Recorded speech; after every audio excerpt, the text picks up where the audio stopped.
So hello बच्चों, कैसे हैं आप सब। आई होप आप सब बढ़िया होंगे। सो फ्रॉम शुद्ध देसी कॉमर्स फैमिली हम आपको विश करते हैं हैप्पी दिवाली इन एडवांस, क्योंकि जो कल आपसे मुलाकात नहीं हो पाएगी प्लस वन वाले बच्चों से, कल हमारी मुलाकात होगी, प्लस टू का लेक्चर आता है। सो आपको पहले से ही we wish you all a very happy Diwali and a safe Diwali.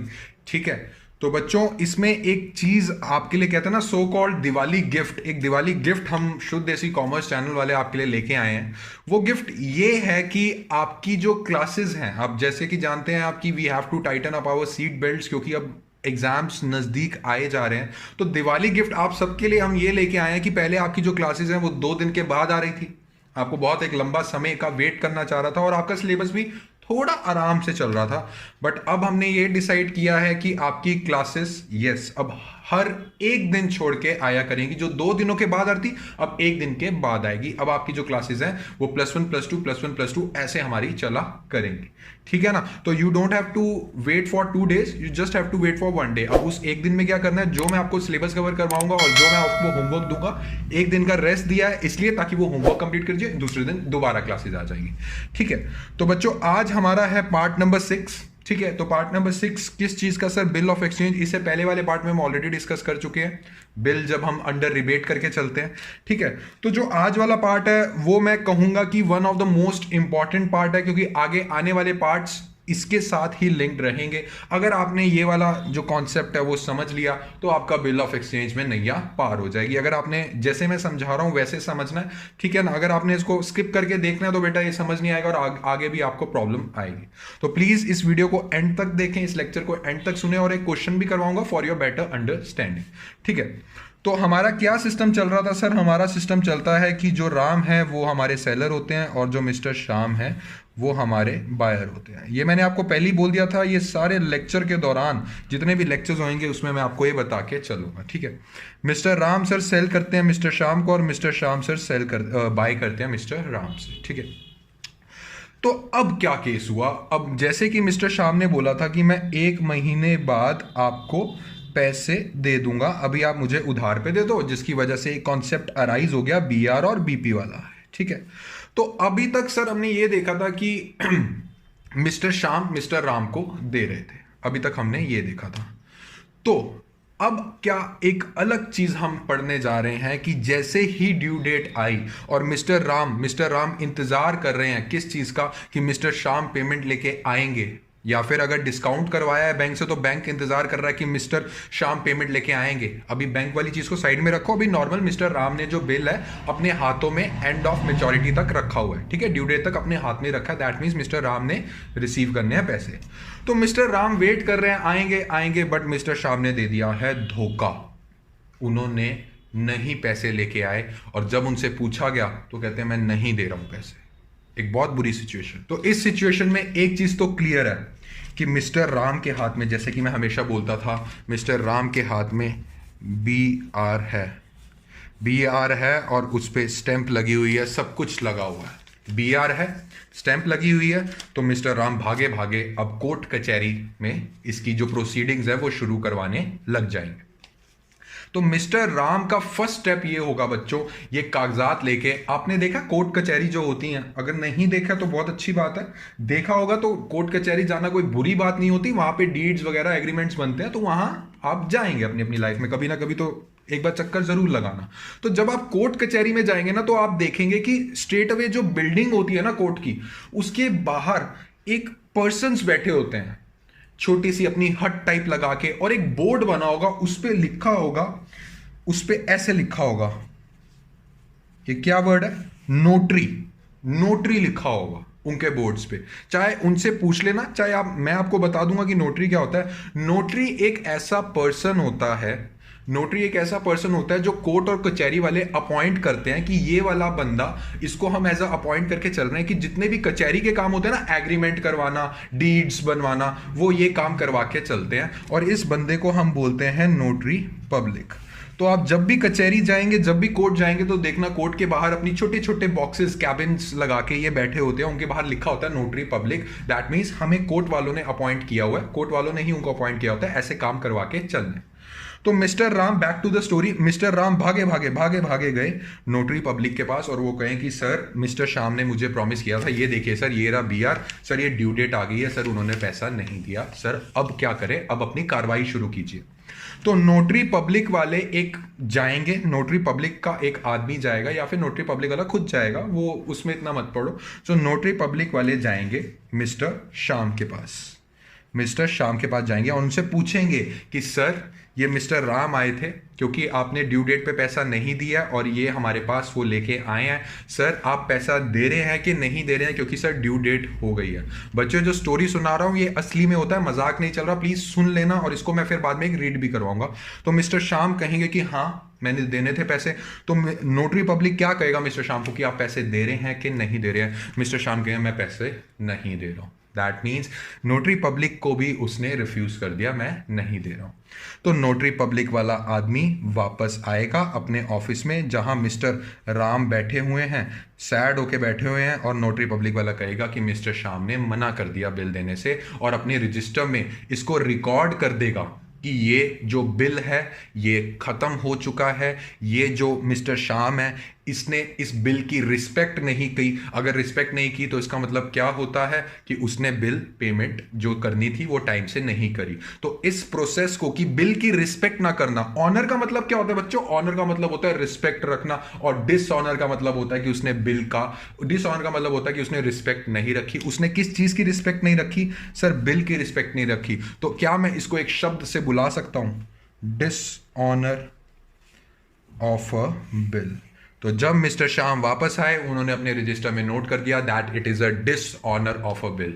इसके बाद सेकंड स्टेप होगा, कोर्ट का चक्कर होगा कि कोर्ट से नोटिस जाएगा, उस चीज में मत पड़ो, सिर्फ ये वाली सिचुएशन समझो। अब नोटरी पब्लिक आ गया वापस जिसके ऑफिस में मिस्टर राम बैठे हुए हैं, और नोटरी पब्लिक कहता है मैं अपने रजिस्टर में नोट कर लेता हूं ये डिसऑनर ऑफ अ बिल है, दैट मीन्स वो बिल की पेमेंट देने से इनकार कर रहा है।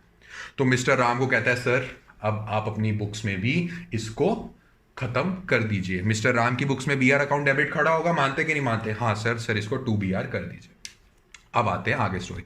अब जैसे ही मिस्टर राम ऐसे करके उठने लगे थे और नोटरी पब्लिक वाले ने कहा एक मिनट सर, एक मिनट मिस्टर राम, हमारा ना खर्चा लगा है, हम स्पेशल वहां गए हैं मिस्टर श्याम के साथ, इस बिल की पेशकश करी है, हमारा ना खर्चा लगा है। दैट मीन्स नोटरी पब्लिक का खर्चा लगा है जिसको हम बोलते हैं नोटिंग चार्जेस। मिस्टर राम ये आप पे करके चलिए, हमें कोई मतलब नहीं है, हमें क्या मतलब है कि मिस्टर श्याम, मिस्टर राम बोलेंगे ये मैं क्यों पे करके चलूं, ये अल्टीमेटली जो डिसऑनर ऑफ अ बिल हुआ है ये मिस्टर श्याम की वजह से हुआ है। तो नोटरी पब्लिक कहेगा सर ये मेरा हेडेक नहीं है, ये मेरा सिरदर्द नहीं है, मैं तो आपसे ही नोटिंग चार्जेस लेके चलूंगा। मुझे फटाफट से बच्चों एक बात बता के चलिए, क्या ये नोटिंग चार्जेस का जो खर्चा था जिसकी वजह से ये सारा नोटिंग चार्जेस का खर्चा है, क्या ये मिस्टर राम की गलती थी? वो बेचारा भोला आदमी, उसकी गलती थोड़ी ना थी सर, ये गलती थी मिस्टर श्याम की। वहां से सर ये एक सारी गलतियां शुरू हुई हैं जिसकी वजह से मिस्टर राम को पे करना पड़ रहा है। सर मुझे एक चीज तो क्लियर हो गई,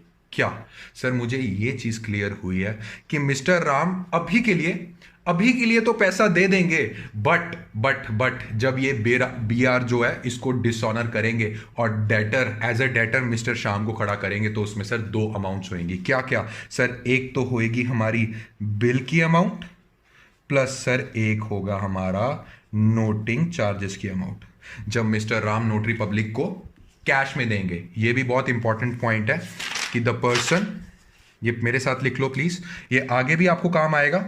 The person who pays noting charges will pay the amount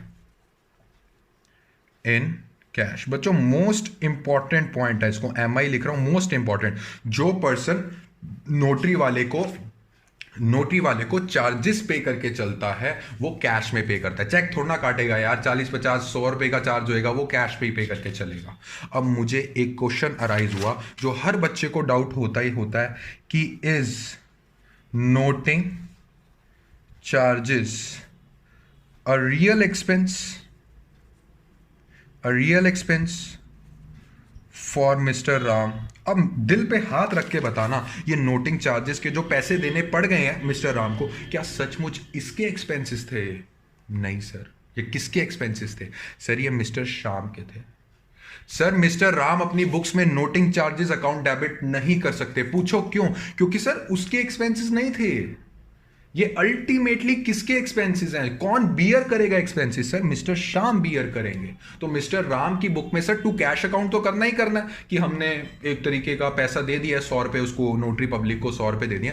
और जो मिस्टर श्याम है, अब डेटर्स जब डिसऑनर की एंट्री करोगे तो वापस से mister Shyam as a debtor खड़े हो जाएंगे। तो मिस्टर श्याम के जो डेटर की अमाउंट है उसमें 100 रुपए ऐड कर देंगे। दैट मीन्स जो मिस्टर राम हैं वो नोटिंग चार्जेस अकाउंट डेबिट नहीं करेंगे। अगर नोटिंग चार्जेस अकाउंट डेबिट कर देंगे दैट मींस आपने एज एन एक्सपेंस खड़े कर दिए हैं। और अल्टीमेटली आपको मैं आगे पढ़ाऊंगा, जब भी एज एन एक्सपेंस खड़े करते हैं इस एक्सपेंस को कहीं ना कहीं से तो निकालना है, तो वो अपने प्रॉफिट से निकाल देंगे। अगर mister Ram noting charges account debit कर देते हैं तो अपना प्रॉफिट कम कर देंगे। क्यों करूं मैं प्रॉफिट कम? मेरे थोड़ी ना ये चार्जेस। ये तो चलो ठीक है, नोटरी पब्लिक वाले ने मांगा तो मैं उस समय चुप रह गया, बट मन ही मन नोटिंग चार्जेस वाले को मैं ऐसा पैसा देता हुआ सोच रहा था कि ये पैसा तो मैं रिकवर करूंगा मिस्टर श्याम से। That means it's an expense for mister Shyam. Sir सच्ची मुच्ची वाले जो एक्सपेंस है ये मिस्टर श्याम के लिए एक्सपेंसेस हैं, तो मिस्टर श्याम करेंगे नोटिंग चार्जेस अकाउंट डेबिट। और ये आगे चल के आप देखेंगे कि इसको हम प्रॉफिट से खत्म भी करके चलेंगे। ये पॉइंट समझ में आया है कि नहीं आया बच्चों? मैंने प्रॉपरली अच्छे से आपको एक कहानी के साथ समझाया, और ये चीज़ें असली में भी होती हैं बच्चों। मैं आपको प्रैक्टिकल एग्जाम्पल्स भी दूंगा आगे आने वाले लेक्चर्स में। ये असली में चीज़ें होती हैं, ये सिर्फ बुकिश लैंग्वेज नहीं है। असली में BRBPs बनते हैं, असली में कोर्ट कचहरी के बाद नोटरी पब्लिक वाले बैठे होते हैं। तो एक मैं आपको एक इमेज आ रही है आप सबके सामने, सब ये इमेज पढ़ के चलेंगे, ठीक है? इसमें मैं हल्का हल्का पढ़ रहा हूं, पूरा आप पढ़ के चलेंगे। नोटिंग चार्जेस वाली इमेज कहता है to establish the fact that bill was properly presented and dishonoured the bill is usually handed over to a person called notary public. Mister Ram ने ये बिल फटाफट से नोटरी पब्लिक को दे दिया कि जाओ यार पूछो वो दे रहा है कि नहीं दे रहा। Appointed by the court. Notary public एक कौन सा आदमी होता है? जो अपॉइंट करके चलती है कोर्ट। कहता है the notary public again presents the dishonoured bill to the acceptor for payment and the acceptor still refuses to make the payment. The notary public notes down the fact of dishonour on the bill itself. कहता है notary public वाला दोबारा जाता है acceptor के पास। Bill BP जो BR जो accept करता है बिल ऑफ एक्सचेंज, उसको एक्सेप्टर शाम ही होगा ना, बायर ही होता है। उसके पास दोबारा जाता है कि यार तू दे रहा है कि नहीं दे रहा है। वो कहता है मैं नहीं दे रहा हूं। तो अपने वापस आके अपने ऑफिस में उस रजिस्टर में लिख देता है वो नहीं दे रहा है, डिसऑनर है। कहता है such act of notary public is called noting. Okay, the notary public charges a small fees for the services rendered by him which is called noting charges. ये जो सारी चीजें होती है नोटरी वाला बोलता है यार मेरा खर्चा होगा, जिसको मैं बुलाता हूं नोटिंग चार्जेस। कहता है such charges are to be paid by notary public first by the holder of the bill. That means mister Ram को होल्ड कर रखा था पहले, वो पे करेंगे, बट मोस्ट इंपॉर्टेंट पॉइंट आ रहा है, but are ultimately recovered from the acceptor. But वो एक्सेप्टर से रिकवर कर लिया जाता है because he is the person responsible for the dishonour. इसने गद्दारी दिखाई थी, इसने धोखा दिया था जिसकी वजह से ये सारा प्रोसेस हुआ है। तो ये एक तरीके से बियर करके चलेगा। बच्चों समझ में आया कि नहीं आया? और अच्छे से समझ में आ जाएगा, इसके बेसिस पे क्वेश्चन करके चलते हैं। सब अपनी स्क्रीन पे देखिए बच्चों, एक क्वेश्चन बना आ रहा है आप सबको। क्या कहता है? कहता है ऑन 1 जनवरी 2020 एक्स ने गुड्स सोल्ड किए। Okay, question solution. एक्स ने वाई को गुड्स सोल्ड किए, कितने के? एक्स ने वाई को सोल्ड किए। कहता है ₹20,000 के। ओके, कहता है लेस 2% कैश डिस्काउंट। बच्चों कैश डिस्काउंट है, कैश डिस्काउंट ट्रेड डिस्काउंट, फटाफट से अपने ईयर्स खड़े कर लो। कैश डिस्काउंट का मतलब है दैट मीन्स सर कुछ ना कुछ टर्म एंड कंडीशन होगी तभी कैश डिस्काउंट इसको मिल रहा है। सर कुछ ना कुछ इमीडिएट पेमेंट आ रही है तभी कैश डिस्काउंट दिया जाता है। वाई पेड, बिल्कुल जिस बात का जिक्र किया था वही हुआ। कहता है वाई ने 50% इमीडिएटली पे कर दिए। कैश डिस्काउंट कौन सी वाली अमाउंट में मिलता है? जो इमीडिएटली पे कर दी जाए। दैट मीन्स 20,000 में से इसका 50% करो और 50% को अलग से रखो। बात करते हैं इस 50% की। कह रहा है 10,000 जो है वो इसने इमीडिएटली पे कर दिया। क्या 10,000 इमीडिएटली पे कर दिए? नहीं सर, 10,000 पे 2% कैश डिस्काउंट भी लगेगा। ओके, सो 2% कितना होता है सर? ये होके चलता है हमारे पास 200 रुपये। दैट मीन्स सर 10,000 देने थे और 200 रुपये कम दिए। सर कितने दिए? 9800। बाकी का जो 50% है उसकी अभी बात नहीं हुई, पक्का ये उधारी में जाएगा, इसी का ही बिल ऑफ एक्सचेंज बनेगा। पढ़ते हैं आगे। कहता है and X due a bill on Y for 2 months for the balance. Okay, कहता है this bill is duly accepted by Y. ठीक है, the bill was dishonoured on the due date and X paid ₹100 as noting charges. जितने का bill बना है और due date पे वो डिसऑनर हो गया, मतलब वाई ने रिस्पेक्ट नहीं रखी, उसको डिसऑनर कर दिया। और फिर एक्स ये बी आर लेके गया नोटिंग वाले पे, और नोटिंग वाले ने ये प्रोसीडिंग्स करी और उसको कहा ये डिसऑनर हो चुका है, और नोटिंग वाले ने चार्जेस मांगे। किससे? वाई से कोई लेना देना नहीं है, एक्स से। बट अल्टीमेटली सर एक्स के चार्जेस नहीं थे, वो वाई के चार्जेस थे। अब देखते हैं इसको एंट्रीज में कैसे करके चलना है। बट बच्चों एक चीज है, ये बहुत कम आएगी, अगर डिसऑनर हो जाता है तो हो जाता है। बट इस क्वेश्चन में ना एक लास्ट में लाइन लिख दी कि Y paid the amount due to X by cheque after 10 days। बहुत कम आपको देखने को मिलेगी ये लाइन, बट अगर मिली हुई है, कहते हैं वाई को अकल आ गई, वो कहता है चल मैं तेरे को दे दूंगा पैसे। ठीक है, तो इसमें कंफ्यूज नहीं है ना, नॉर्मल बैंक की एंट्री कर दो। ठीक है, so pass the general entries both the parties. ठीक है, कोई प्रॉब्लम वाली बात नहीं है। सो पहली हम बुक लेते हैं, बुक ऑफ एक्स। ठीक है, नरेशन एंड जो वो है फॉर्मेट वो आप खुद बना के चल सकते हैं, मैं ये बिलीव करता हूँ। ठीक है, और यहाँ पे हम बना लेते हैं books of Y. Okay, so first of all तो हमने एंट्री ये करनी है कि कितने की सेल्स हुई। सर जैन 2020 जैन 1 को सर 20,000 रुपये के गुड्स सोल्ड हुए। पहले सर एंट्री तो कीजिए, उसके बाद देखेंगे ना कैश डिस्काउंट वाली एंट्री अलग से करेंगे, कैश जितना आया हमारे पास। तो फर्स्ट एंट्री हमारी होएगी Y account debit to sales account. कितने रुपए का? सर ये आया है हमारा 20,000 एंड 20,000 रुपये। और बुक्स ऑफ वाई की एंट्री क्या होगी? सर उसने तो परचेज किया ना, बिल्कुल बच्चों, ये परचेज किया तो इसकी एंट्री कितनी आएगी? इसकी आएगी purchases account debit to X को एज अ लाइबिलिटी खड़ी कर दी। कितने से? 20,000। बट एक्स इतने से लाइबिलिटी नहीं है और वाई से इतने से डेटर नहीं खड़ा करता, उसने पैसे दिए हैं। सर उसने 10,000 तो इमीडिएटली पे कर दिए थे, जिसपे 2% कैश डिस्काउंट मिल गया, that means 9,800। Sir discount received, discount allowed by x is a sir नफा नुकसान फॉर एक्स। ओके, तो वो डेबिट होगा सर। तो जैन 1 को ही क्या एंट्री हो जाएगी? जैन 1 को एंट्री हो जाएगी हमारी कैश अकाउंट डेबिट। अब इसमें ये मत समझ के बैठ जाना कि सर इसमें बैंक अकाउंट क्यों नहीं किया, क्वेश्चन ढंग से पढ़ा करो। कहता है इमीडिएटली उसने 50% ऑफ द अमाउंट कैश में पे कर दी है। सो इमीडिएटली सर उसने कैश तो दे दिया है, तो बच्चों वो कैश में चीज गई है, ये चीज आप प्लीज देख लेना। यहाँ बैंक अकाउंट डेबिट नहीं लिख सकते हो आप, ठीक है।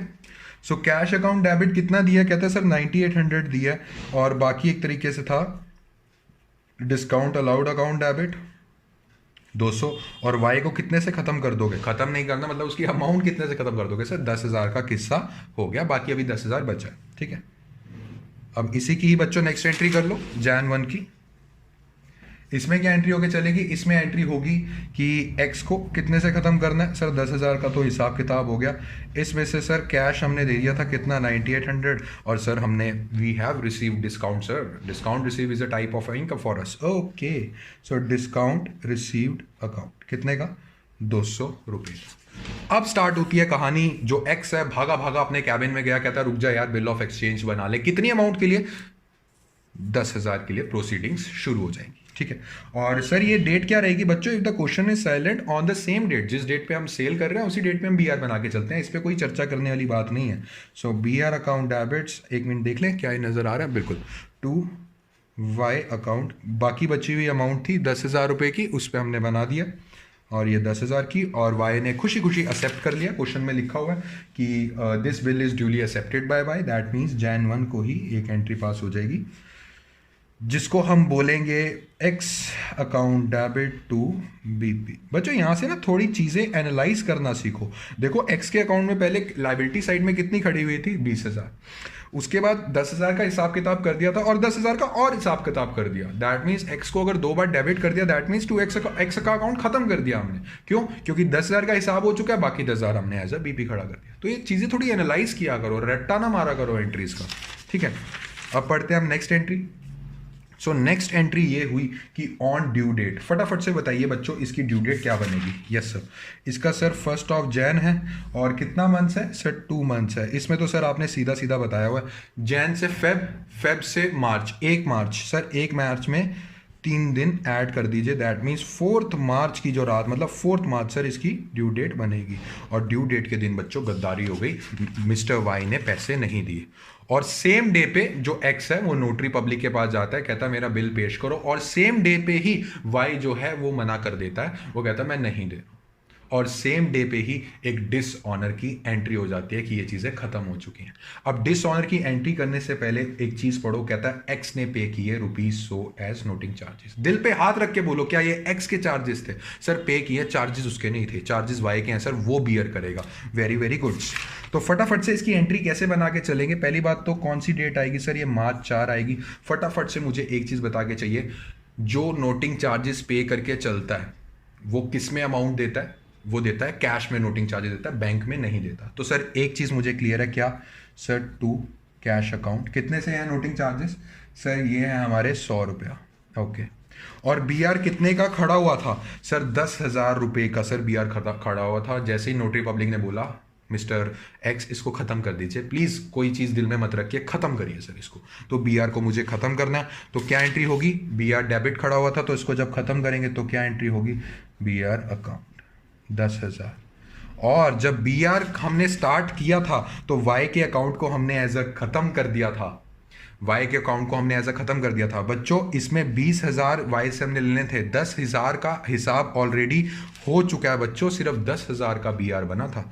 ये चीज़ याद रखना आप, BR 20,000 का नहीं बना था। तो Y के अकाउंट को जब आपने ख़त्म कर दिया था कि हाँ हाँ BR रिसीव कर लेंगे, बट वो अब BR रिसीव नहीं हुआ, तो Y के अकाउंट को 10,000 से दोबारा एज अ डेटर खड़ा कर दीजिए। बट अब Y से क्या मुझे सिर्फ 10,000 लेने हैं? नहीं सर, जो 100 रुपये मैंने पॉकेट से भी गए थे वो भी लेने हैं। दैट मीन्स क्या एंट्री होएगी? एंट्री होएगी Y account debit 10,100 to BR account to cash account ₹100। और फटाफट से बताइए मार्च 4 को क्या एंट्री होगी? मार्च 4 को ये एंट्री होगी सर, एक एंट्री तो मैं बताऊंगा कौन सी सर, जो नोटिंग चार्जेस हैं वो Y के लिए खर्चा है, उसकी वजह से हुआ, तो मेन खर्चा उसका है। तो खर्चे को क्या करते हैं? नोटिंग चार्जेस अकाउंट डेबिट, ठीक है। एंड सर BP है, Y मुझसे बात कर रहा है सर BP है मैं नहीं दे पाया, तो सर डिसऑनर हो गया, ये तो अभी कैंसिल हो गया, तो इसको कैंसिल करने के लिए क्या एंट्री करोगे? BP account debit. Okay, BP account debit कितने का था? 10,000। और नोटिंग चार्जेस का खर्चा कितना पड़ गया मेरे को? 2। सर दोबारा से सर एक्स की नज़रों में मैं एज अ लाइबिलिटी खड़ा हो गया हूँ, ठीक है। सो क्या कर देंगे? 2x अकाउंट कितने से? 10,000। सो एक्स को जो खत्म कर दिया था ना कि हाँ हाँ दे दूंगा BP के अमाउंट, बट अब एक्स दोबारा से Y की बुक में एज ए लाइबिलिटी खड़ा हो गया। वैसे तो बच्चों नॉर्मल क्वेश्चंस यहाँ पे खत्म हो जाते हैं, बट इसमें बोला हुआ है कि Y को अकल आ गई थी। अब बहुत से बच्चे बोलेंगे कि सर Y को जब अकल आ गई थी तो सर BP सर आपने खत्म क्यों किया? सर BR खत्म क्यों किया? बच्चों BR और BP का जो हमारे साथ होता है ना, वो ड्यू डेट तक होता है। On due date you have to decide whether you are receiving the amount और नॉट। इफ यस तो BR BP तो तब भी खत्म होगा, कैसे? बैंक अकाउंट के थ्रू। इफ नो तो BR BP खत्म तो होगा, साथ में डेटर और क्रेडिटर खड़े हो जाएंगे एक दूसरे की बुक्स में। समझ में आई ये बात? हाँ जी। तो इसको खत्म करना जरूरी था। कहता है 10 दिनों के बाद उसे अकल आई, 4 मार्च 10 दिन ऐड कर लो, क्या बनेंगे सर? मार्च 14 को उसको अकल आई, कहता चल यार मैं दे देता हूँ। इसमें तो BR BP तो खत्म हो गए थे, देखो ऑलरेडी खत्म हो चुके हैं। तो उसने 10,000 100 रुपये रिसीव कर लिए। कहता कितना पैसा देना था? मैंने कहा वाई जी आपने 10,000 100 रुपये देना था, आपने धोखा किया। वाई कहता चल यार ले ले तू। तो क्या एंट्री होगी? चेक से पेमेंट करिए तो बैंक आएगा, याद रखना ये बात। Bank account debit to Y account 10,000 100 और 10,000 100, और Y कहता चल यार दे ही दो, खत्म करो सारी बात यार। सो इसमें आएगा हमारे पास X account debit to bank account. कितना खड़ा हुआ था X? सर 10,000 100 से खड़ा हुआ था और 10,000 100 से ही लिपटा दिया। बच्चों ये आपका पूरा क्वेश्चन था कि जब बिल डिसऑनर होता है, मैंने आपको एक स्टोरी के साथ समझाने की कोशिश की है। आशा करता हूँ आपने लास्ट तक प्रॉपरली देखा है। और इसमें जो बच्चे गलती करते हैं, पहली गलती यही करते हैं कि जब कैश डिस्काउंट होता है दैट मीन्स कैश में अमाउंट आया, बैंक अकाउंट डेबिट मत कर देना। और दूसरे इसमें गलती बच्चे ये करते हैं कि जो नोटिंग चार्जेस है, जो बंदा पे करके चलता है नोटरी पब्लिक को, वो कैश पे करता है, बैंक की एंट्री मत कर देना। तो बच्चों आज की वीडियो में अगर आपको कोई भी डाउट है तो आप प्लीज़ कमेंट सेक्शन पे कमेंट करके पूछ सकते हैं। एंड एक क्वेश्चन दे रहा हूँ डिसऑनर ऑफ अ बिल में आपको, आप प्लीज़ वो प्रैक्टिस कीजिएगा। अगर कोई भी डाउट होगा तो आप व्हाट्सएप पे भी कनेक्ट हो सकते हैं हमारे पास। तो बच्चों आज का वीडियो अगर आपको पसंद आया तो ज़रूर लाइक शेयर एंड सब्सक्राइब कीजिएगा ताकि ये वीडियो ज़्यादा से ज़्यादा बच्चे देख सकें। तब तक के लिए प्रैक्टिस कीजिए सारे question. Happy learning, thank you.